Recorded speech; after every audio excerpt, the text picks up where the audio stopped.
Memorable characters are rare. Memorable antagonists are very few. Your best way to create a memorable antagonist, a memorable character, is to create an unusual character. So, focus on creating the most unusual antagonist possible, and you will create the most memorable antagonist possible. Here are 6 ways to an unusual antagonist, to a memorable antagonist.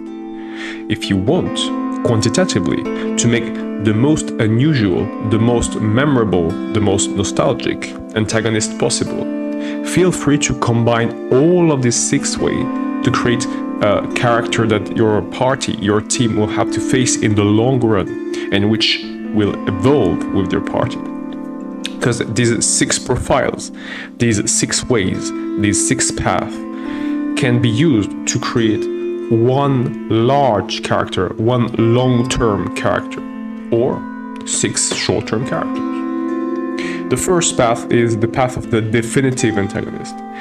The fact of being definitive makes a character more memorable, because if your character is definitive, she has to be sure of what she's doing. Same for Sacrificial. A sacrificial antagonist is an engaged antagonist.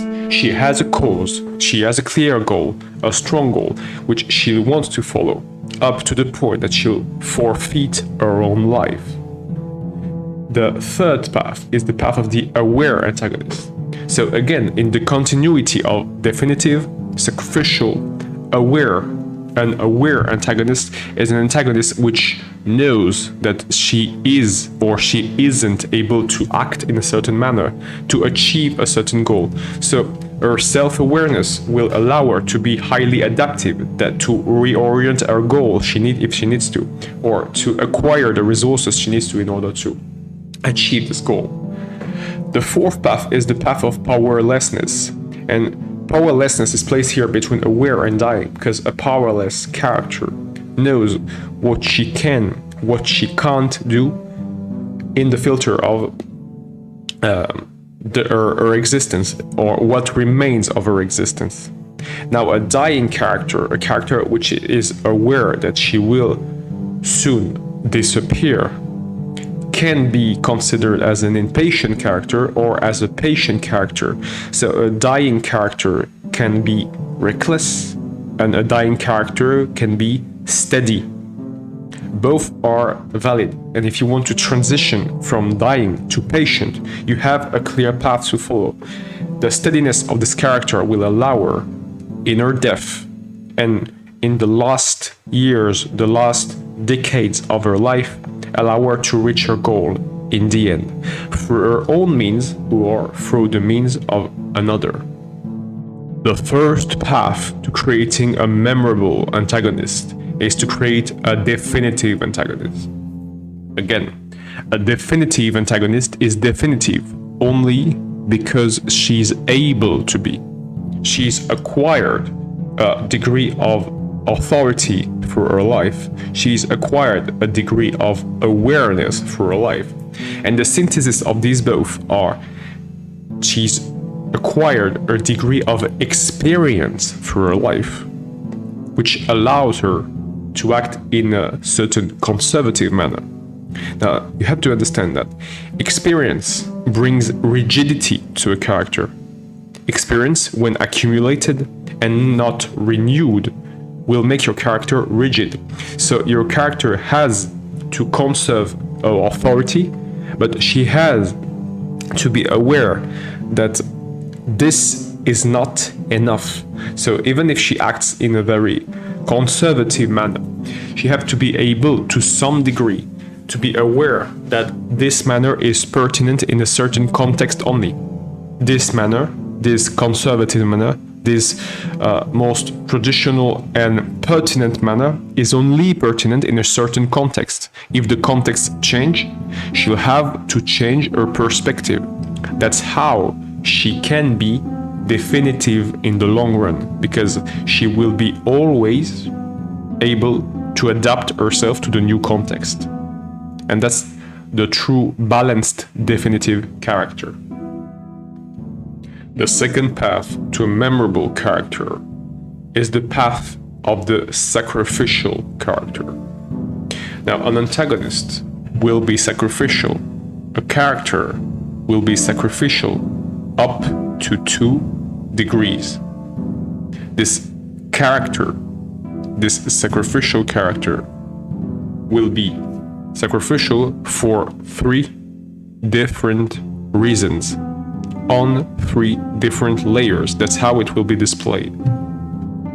Now, this character, this antagonist, is sacrificial because she understands that her end is coming.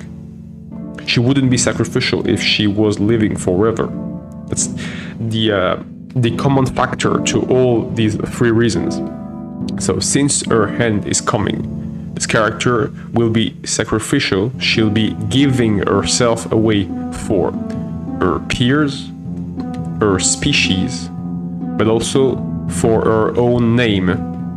Now, these 3 articulate to 3 different degrees. The peers level is the closest level to what your character is. And it may seem paradoxical because you may imagine that the character herself, her own individuality, is the level to which she is closest to. And it should be a correct assumption. But let's focus on legacy in the end. So her peers, her entourage, her team are the ones, the individual which are closest to her. And that's why she will be sacrificial for them first. Then for her species. She wants her group, she wants the collective to survive. So she'll make sacrifices, she'll create goals, she'll create objectives, she'll pursue new habits, acquire new skills in order to preserve her own species. And in the end, since she is the one doing all this, she must be doing it for herself. But not for herself as an individual, not for herself as a physical person, but for herself as a symbol, as a brand. And that's where legacy is larger, is broader than peers or species. When it comes to legacy, we're not talking about the individual, the physical individual. We're talking about the symbol. We're talking about the brand. And that's where this character achieves, through her own name, something larger than herself, which will make her memorable. The third path to creating a memorable antagonist is the path of awareness. Now, a character in general should be aware of her own weaknesses and of her own strengths. Through the story, through the crisis, namely, she will be able to result, to constate, to establish her own weaknesses. If she has to change them, if she has to correct them, if she has to get rid of them, she'll have also to be aware of her strength, because a character will never be strong enough to be her best self. So any character should be aware.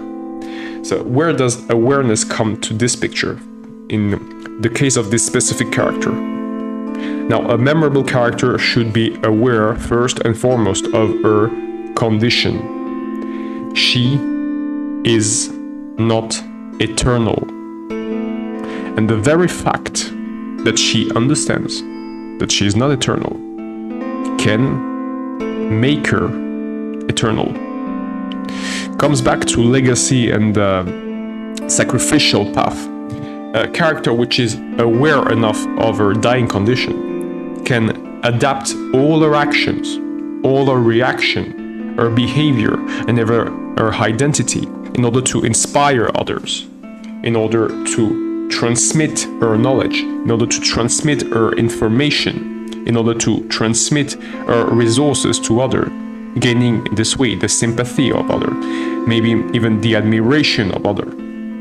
And to a certain point, creating a symbol through which people will want to refer to, which will represent her, and which will persist forever.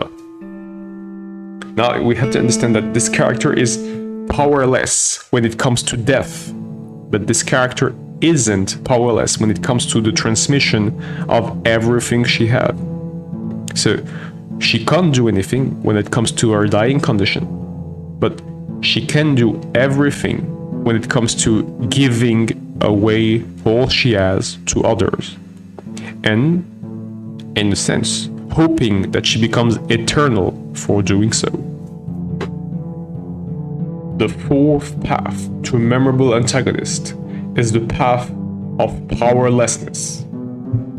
Now, powerlessness may not look like an unusual antagonist, because all characters have, to some degree, weaknesses. Now, what does powerless relate to? A powerless antagonist, if you get back to the precedent path, because all these paths are directly linked, is aware of her powerlessness.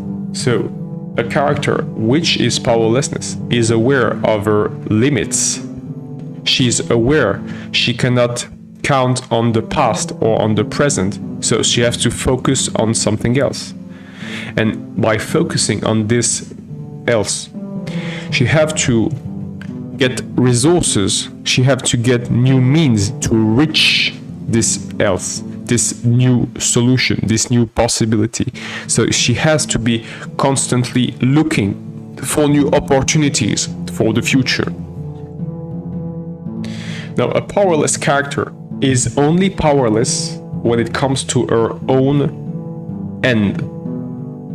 She is powerless before death, before disappearance, but not before anything else. So she should be aware of her limits. Her limits are the limits of a biological creature, and that's it.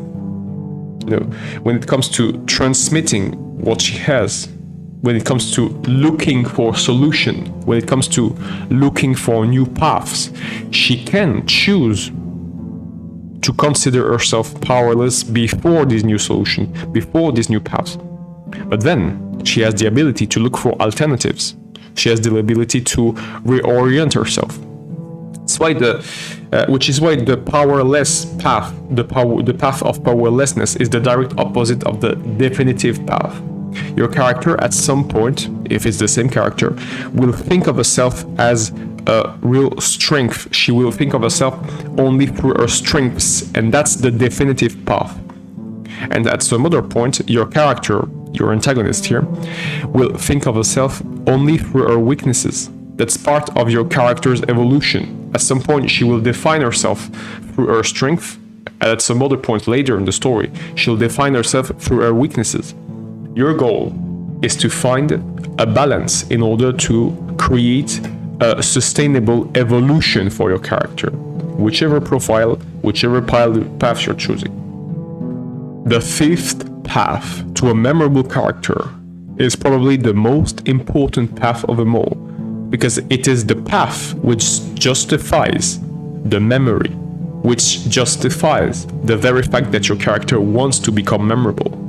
It is the path of death.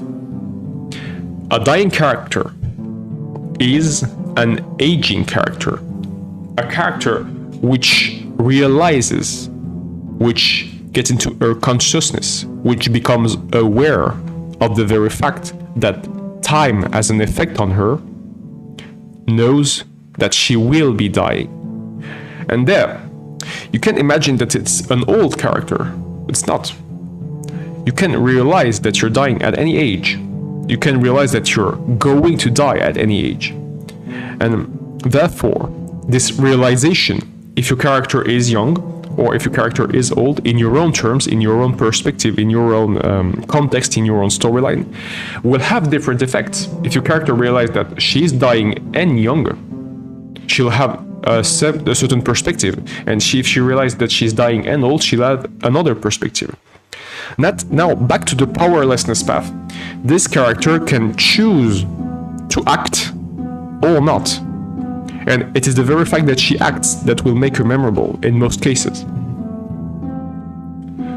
Now, aging is the realization.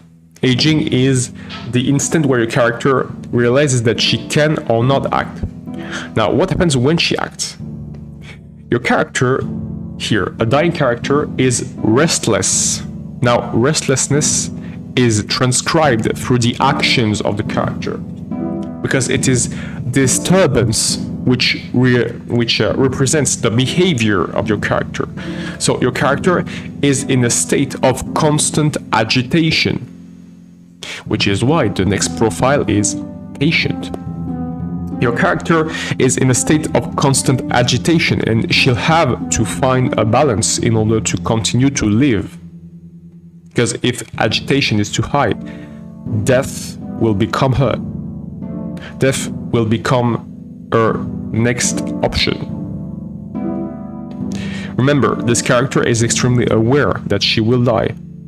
So she may act in a certain manner which will make her closer to death. And you don't want that.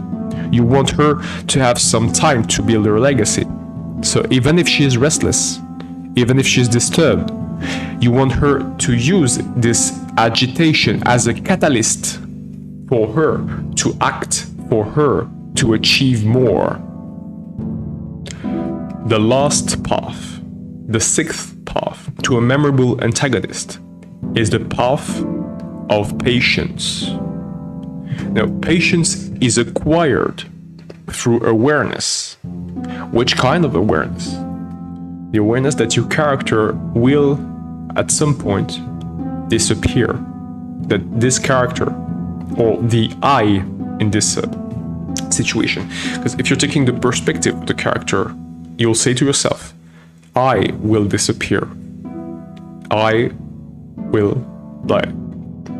So it is this kind of awareness, the awareness that your character is expendable, that she can be get rid of, that she can be destroyed. Here, if you choose to create one memorable antagonist, if you choose to create the most memorable antagonist, you can follow all the paths in this video. You can follow all the paths in this course. And if you have questions on how to create a macro antagonist, a sustainable antagonist, and how to articulate better all these 6 paths to create just one character, leave your questions in the comment section. Precise which kind of antagonist you want to create. Precise why you want to create this antagonist, so what's our goal, and give us some strengths and weaknesses. Leave your comment in the comment section and we'll answer. We'll give you profiles and we'll leave you more specific way to articulate all these profiles. And it can be done for any of this video, any video of this series. So if you want to create a more complete gorgeous character, if you want to complete a more complete reckless character, do the same. Go to the comment section of the corresponding video and leave us a comment. Okay, I want this character. That's your goal. That's our strengths and weaknesses, and we'll give you an individualized answer. Or we'll regroup all these questions and make a large video in order to give more specific details for the profile you've presented. Now, this state, this path, the path of patience, if you're trying to build a sustainable, memorable character, or your final character maybe, your nemesis, if you want your nemesis to be memorable, you want to make her patient in the end. Now, patient implies 2 things. Your character will have to be aware that she will die. It will make her patient, even if it sounds paradoxical. But then, when the awareness comes, you have to execute. And you execute in 2 moves. You have to always continue, and you have to continue to do what? To follow your own rules. So your character, your patient character, your final memorable character has to be persistent and cohesive. She have to follow her own rules till the end of her life. This character will have to express, to display the highest level of coherence and of consistency till the end of her life. If you enjoyed this content and want to know more on this topic, check our video on the 6 surefire way to create an antagonist.